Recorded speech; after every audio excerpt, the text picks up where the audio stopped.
Good morning, y'all. Fuzzy Biker here in the Fuzzy Biker Garage. Check it out. We got all kinds of goodies in here. A couple new motorcycles. Thought I'd show you all around that. This is going to be kind of an oddball video, and it's going to be about this motorcycle in particular. But before we go there, check this out. We just added this to the shop. This is a 250 1965, 1966. It's a Royal Enfield Continental GT 250. Absolutely beautiful machine. Fiberglass tank. I rode one of these a while back. Not this one, but a sister to this one. It's got bacon slicers on the front. Kickstart only. Absolutely fabulous thing. We'll get that thing running. We'll take it out for a ride pretty quick. Now right behind it, over here, with the spare seat sitting on top of it, is a Royal Enfield Continental GT 535. That's the stock seat. This is another seat, or one of these is the stock, the other is the other. But check that out, not just a beautiful thing, and we'll take that for a ride too. I've ridden those before. That's actually a very nice riding motorcycle. Of course, there's my Harley Davidson. I got this out the other day. You can always tell when I get my Harley out. How can you tell that, Fuzzy? See the oil? See the oil? It doesn't leak oil, but it spits it. How's that sound, huh? How does that sound? Okay, back to this motorcycle here. So I do these videos. I've been doing it for about 5 years. I do it as a hobby. I do this instead of drinking beer, or smoking cigarettes, or watching TV or playing golf. I do this. I make videos about motorcycles, and I've been very fortunate. Royal Enfield. Actually, let's step it back. Baxter Cycle.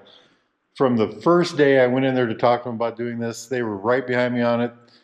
Supported me 100%, and I just absolutely appreciate that. They let me ride their motorcycles.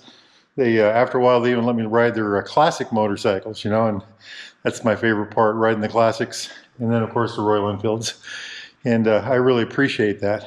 Now this motorcycle, when it was, hey, they're going to come out, Royal Enfield let us fly to Utah. Gave us, be here at 8:30 on the day of the release. The day of the release, which I think was the 23rd of August. They said, be here at 8:30. That's the official release date and time. Be here and you can have one. And by have one, you can take this one for a ride. We're supposed to have them for 3 days. So we got there and we took this one and the black one.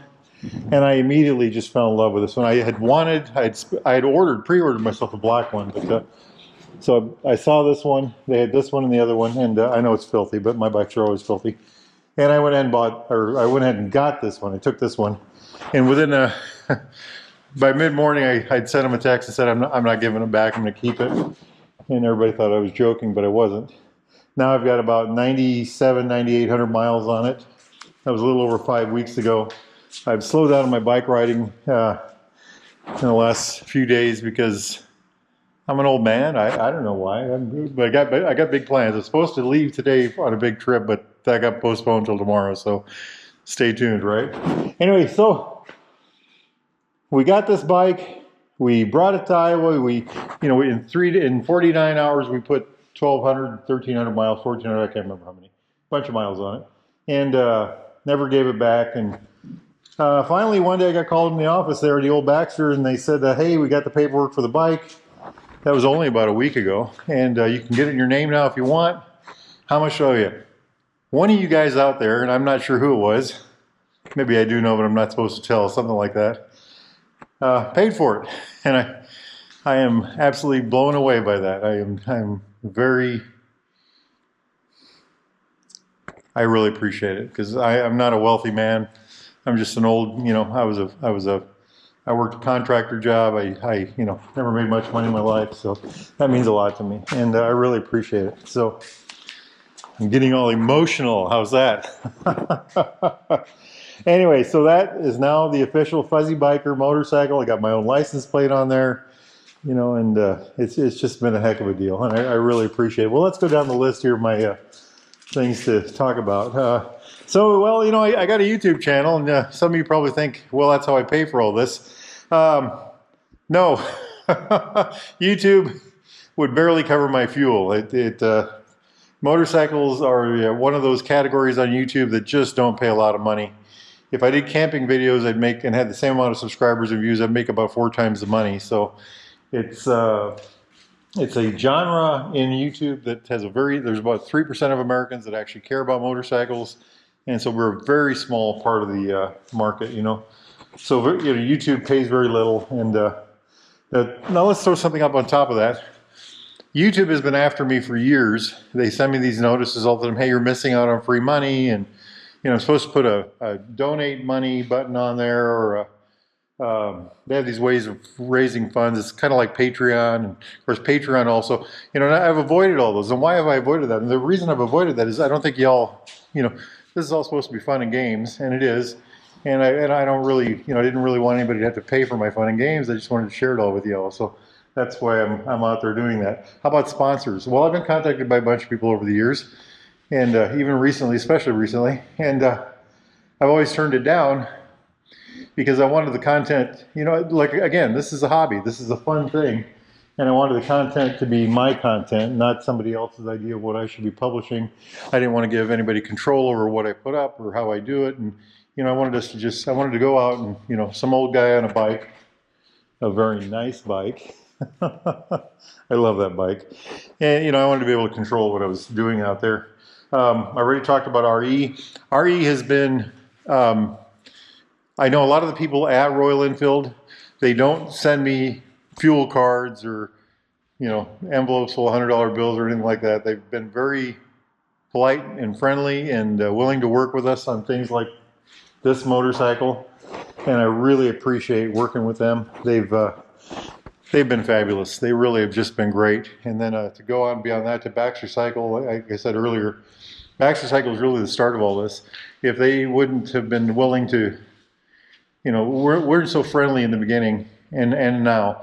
This, you know, they didn't know me from anybody. And that's one thing I got to say about Baxter's. I've been working with them, you know, doing this with them for several years, and they seem to treat everybody very well. And that's one of the key things about that cycle shop, and that's why I support them so wholeheartedly. And I think you should too. If you want a good motorcycle shop, you got to support it. And, so looking at my list here, I've got, so why do I do this? What does it cost? Well, I do it because I'm a motorcycle fanatic. When I was 4, 5, 6 years old, something like that, we had an old minister, and every Sunday he'd take me for a motorcycle ride, beg him for a motorcycle ride. His name was Ellie Bersero, and he was a character. He was a oversized personality. You know, he was loud. Most people probably think he was obnoxious. He liked to smoke and drink and do other things, and one of the things he liked to do was ride motorcycles fast. And this is back in the 60s and early 60s, and he, you know, we were riding a little, I think it was a Yamaha, I can't really tell, it was either Yamaha or Suzuki, little tiny two-stroker. I remember, you know, how do you know how much oil to put in, you know, blah, blah, blah, blah, blah. And he got the passion started. By the time I was 9, my dad bought a motorcycle, I hot wired it so I could ride it. First 2 motorcycles I ever rode I had to hot wire, and, you know, lots of fun. There's something funny about that is dear old dad, he died a year ago, but I don't know, 10 or 20 years ago, he said to me one day, we were canoeing, and he was in the front of the boat, and he says, I bet you thought I never, just out of the blue, I bet you thought I never knew you were riding my motorcycle. And I didn't say anything, and he says, who do you think always made sure there was gas in it? Well, that's a good point, right? When you're 9 years old, you don't think about those things. Anyway, so I've been hooked on bikes since I was young, and I've had many, many, many over the years. You know, this Harley, that Enfield over there, this, dozens of others, dozens and dozens of other bikes. And it's just been kind of a passion. And when I retired, I wanted to do a lot of bike riding, and that's kind of where we're at right now. I am retired, and I plan on doing a lot of bike riding. You know, 30, 40, 50,000 a year isn't enough, so let's do more. How do I pay for it? Well, I barely pay for it. How's that? I barely get by with it, but if what little money I got, I put into it, and I really enjoy it. And it's been a lot of fun. And you know, you got to do something, right? I could be buying beer or cigarettes or pizza, or I could be riding a motorcycle. So what would you do? I think I want to ride a motorcycle. I have not asked for help from the public, and the reason I haven't is, again, this is all fun. This is entertainment for me, and I appreciate, you know, the comments from y'all. I appreciate, you know, when y'all buy those T-shirts that we got, and you know, I appreciate it when I meet y'all. You know, some of y'all have come to Baxter Cycle or invited me out to where y'all are at, and I just really appreciate that. You know, I went to Alabama just a week or so ago, and Ed just absolutely Showed me an absolutely beautiful state, beautiful time, absolutely amazing place. You know, things like that. You know, and, Mark up in Colorado, and just other people. You know, it's just been a lot of fun, and that's why I do it. That's why I do it. Future plans. Um, so that's an interesting thing. I want to go to Alaska next year, and I've got the bike. That's the bike we're going to take right there, I believe. And I've been working on the details. I'll work on that all spring. My hope is mid-May to mid-June we'll leave, and if everything works.